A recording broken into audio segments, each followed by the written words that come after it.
What up, what up, what up? It's your girl Nikita Jervy, the Peace Princess, and I am back with another FM Friday message.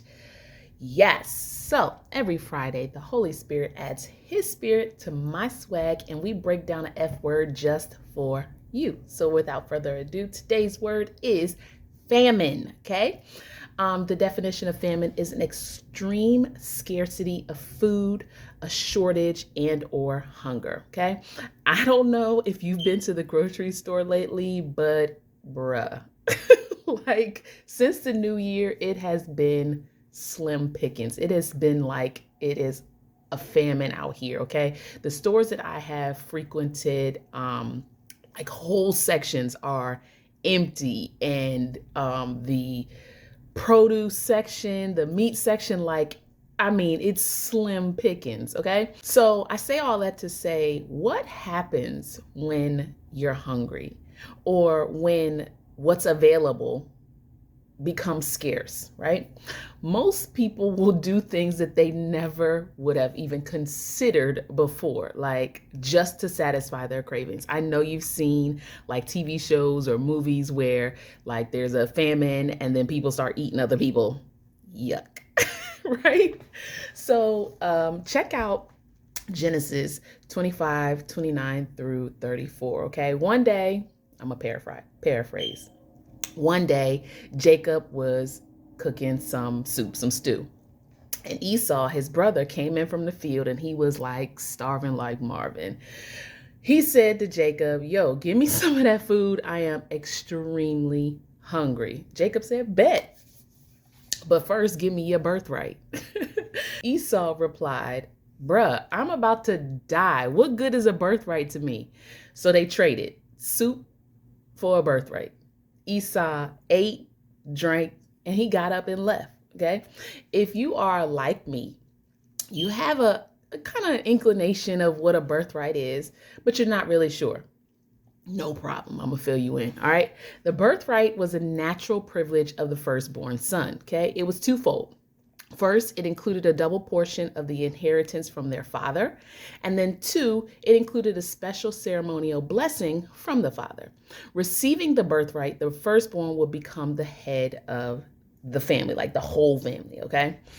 So Esau traded what was rightfully his and a special blessing from his father for a temporary fix because he was hungry.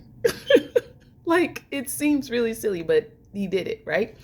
What I've learned and seen that hunger will make you do three things, okay? It will, one, expose your character.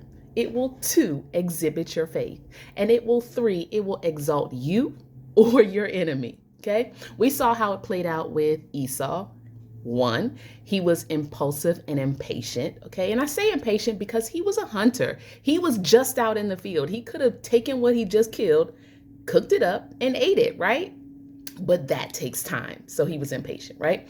Two, he had no faith in the character that his hunger was developing, nor did he have faith in the blessing that was to come, okay? He said outright, what good is that blessing for me right now? Because I'm hungry, right? And then three, Esau ate and left, leaving his brother with his blessing, okay? So it basically exalted his current enemy, his brother.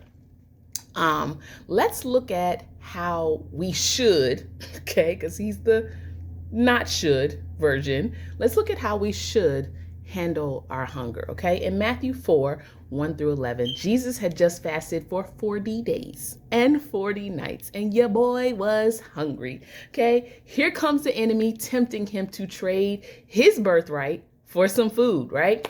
But Jesus's swag was unmatched. He basically told the enemy to fall back, right?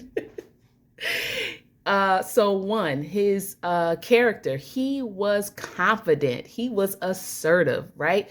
Two, as far as his faith is concerned, there are levels to faith, right? And on every level, there were three levels that the enemy took him on. His faith was firm, okay? And then three, at the end of the, correspondence between the two of them, the enemy left. And then the angels came to tend to Jesus because he had been exalted, right? So with all of that in mind, I ask, What are you hungry for? Are you hungry for a house, a husband, honor, or maybe an heir?